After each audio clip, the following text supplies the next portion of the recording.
Depuis un an, parents, élèves et professeurs de l'école des Trois Cailloux à Resson transforment leur établissement en véritable jardin partagé. Un potager, un verger et des blocs végétaux ont été aménagés.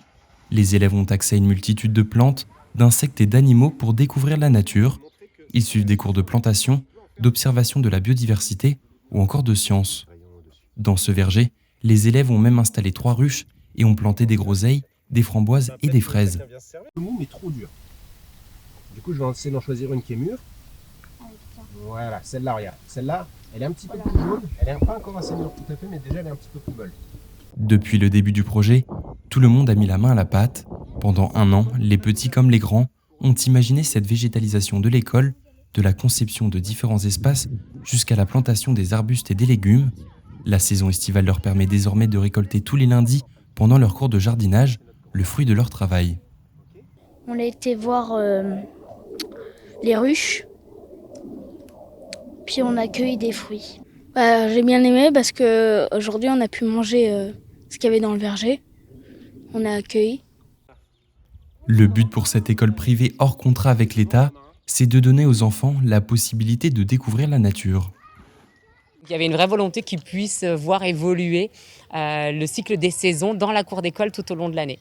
Et puis voilà, il y a une vraie volonté aussi que ce soit plus vert, que ce soit plus respectueux, que dans les conditions climatiques dans lesquelles on est, on aille vers quelque chose de meilleur aussi, de moins chaud, d'un bien-être pour les enfants en tout cas.